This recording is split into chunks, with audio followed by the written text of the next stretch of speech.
le monde. Nous sommes le mardi 23 novembre, il est minuit et quart. Voilà, je crois que j'ai battu un record dans le retard des comics pour les nuls. Je suis désolé, mais voilà. J'avais un peu prévenu sur Facebook, j'ai eu une semaine assez chargée, j'ai eu pas mal de mal à tout concilier. Donc voilà, désolé pour ce retard, mais voilà, je suis au rendez-vous pour l'émission, même malgré le retard. Une émission faite dans des conditions vraiment exceptionnelles, donc il est tard, j'ai pas mal de sommeil à rattraper, et j'ai une fondue savoyarde sur l'estomac, donc voilà, désolé, je serai sûrement pas au top de ma forme, pas au top du niveau, mais je tiens quand même à faire cette émission, car je vous aime beaucoup. Et d'ailleurs, apparemment, vous me le rendez plutôt bien. Encore une fois, l'émission précédente a été plutôt pas mal commentée. Et on a dépassé le cap des 150 membres sur le groupe Facebook. Donc merci beaucoup, vraiment, ça fait plaisir. Ça me touche toujours autant de voir que vous vous intéressez à cette émission que j'ai vraiment lancée comme ça, un petit peu sans ambition. Mais voilà, j'ai pas énormément d'ambition, mais voilà, ça me fait plaisir de voir qu'il y a un petit public qui continue de me suivre. Et voilà, je tenais à vous remercier encore une fois. Cette semaine, et comme toutes les semaines, j'essaye de faire une émission vraiment particulière. Cette semaine, pour la première fois, je vais vous parler d'un comics en VO. Alors, avant d'attaquer le comics, pourquoi est-ce que les nuls qui découvrent les comics voudraient se mettre à la VO? Alors, jusque-là, j'ai toujours eu tendance à dire qu'il y a suffisamment d'excellents titres en VF pour avoir besoin de se lancer dans la VO. Je le pense encore. Cela dit, voilà, on a un petit temps de lecture, comme moi, et je pense que même pour un lecteur qui commence, ça peut être un temps relativement court, il peut être bon de se lancer dans la lecture en VO, car il existe certains titres qui sont excellents, c'est l'un d'entre eux que je vais vous présenter aujourd'hui. Un autre avantage de la VO, c'est la traduction. Forcément, on lit le texte tel que l'auteur, le scénariste, l'a conçu, c'est-à-dire qu'il y a pas de faute de traduction. Alors des fois, bon, ça permet aussi la traduction de rattraper les bourdes de l'auteur, mais de façon générale, on va dire que l'œuvre est plus fidèle à ce que son scénariste envisageait. Et voilà, donc ça fait quelques temps maintenant que je lis un petit peu de VO, petit à petit je m'y suis mis. Puis voilà, là pour la première fois, j'ai vraiment ressenti le besoin de vous parler d'un comics que j'ai vraiment beaucoup aimé. C'est Supreme Power. Alors c'est chez Marvel que ça se fait. Ça coûte 15$, donc en France, bon, alors après selon les boutiques, selon le taux, etc., on va dire ça va varier entre 15 et 20 euros. Et vous avez un excellent art scénaristique qui tient, voilà, en 3 numéros, en Marvel Max. Et c'est vraiment 3 numéros que j'adorais. C'est scénarisé par Straczynski. Il a fait beaucoup de choses, j'en avais déjà un tout petit peu parlé pour Civil War. C'était pas forcément son plus beau chef-d'œuvre. Je trouve qu'il est vraiment meilleur dans Supreme Power. Et c'est dessiné par Gary Frank. Alors Supreme Power, c'est quoi? En fait, Supreme Power, ça pourrait faire un petit peu penser sur quelques points à Authority, que je vous ai présenté il y a 2 semaines et quelques jours. Pourquoi? En fait, c'est simple. On suit une équipe, on suit des super-héros, donc des personnages avec des pouvoirs, qui rappellent un petit peu la Ligue des Justiciers, c'est-à-dire on a un espèce de Superman, on a un justicier noir, on a quelqu'un qui court très très vite, voilà, ça rappelle un petit peu les personnages classiques de la Ligue des Justiciers, mais à part, voilà, c'est quelques personnages, c'est vraiment une série totalement différente. C'est-à-dire que le traitement qui est fait par ces personnages est tout autre.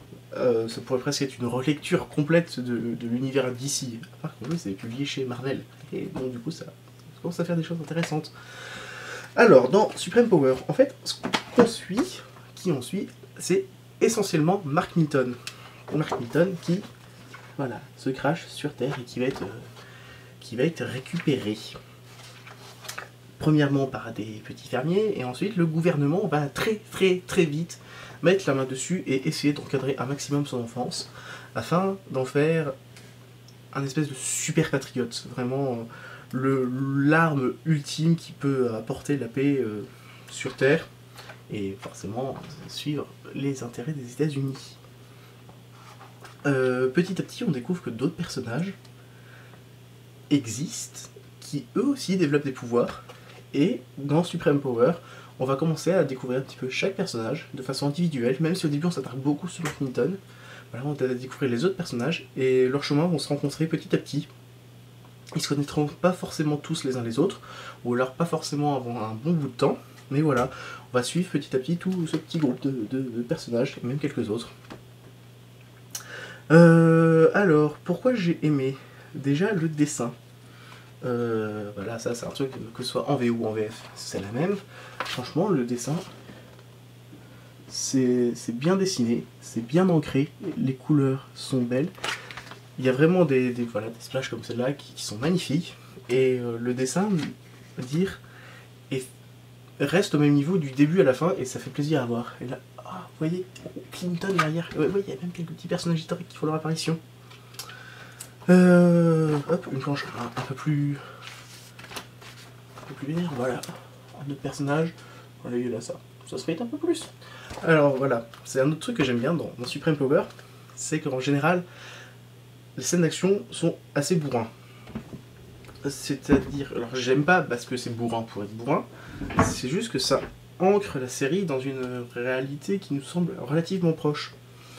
Ça va jamais trop loin, et ça permet vraiment d'apporter de la profondeur au scénario. Et une profondeur que je pense sans laquelle ça aurait été vraiment moins intéressant. Autre intérêt de Supreme Power, son scénario. Straczynski est un excellent scénariste.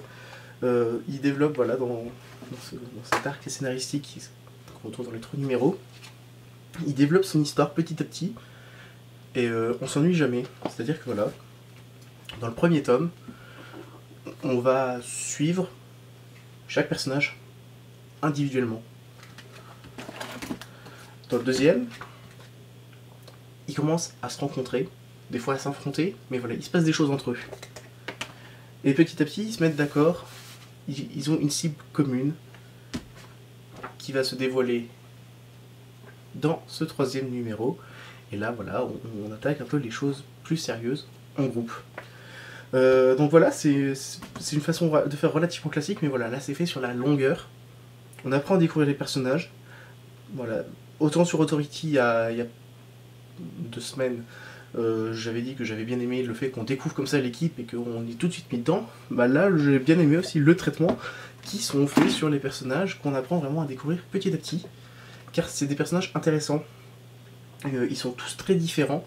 Alors, ça paraît un peu léger ça comme argument, je vais essayer de développer un peu plus. C'est-à-dire que chaque personnage a vraiment une personnalité qui est propre et qui se développe et se dévoile au fur et à mesure. Truc tout bête, par exemple, il y a 2 personnages qui sont noirs. Et l'un d'entre eux veut défendre essentiellement les intérêts des noirs, ce qui n'est pas le cas du deuxième. Et voilà, rien que ça fait 2 traits de caractère très différents qui, voilà, si vous auriez des pouvoirs, est-ce que vous voudriez défendre votre ethnie principalement?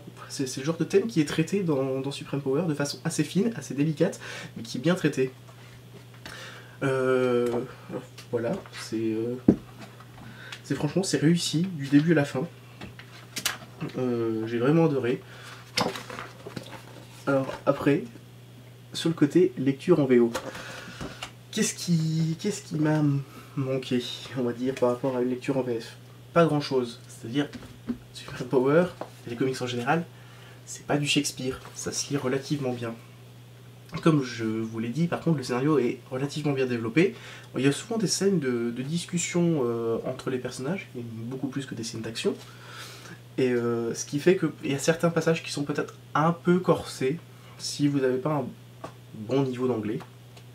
Mais rien d'insurmontable avec un bon dictionnaire à portée de main.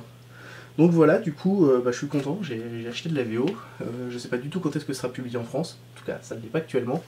Et j'ai adoré, très bonne surprise. Je me suis pas renseigné sur si la série allait continuer après ces 3 numéros, mais je pense parce qu'il y a largement matière à faire.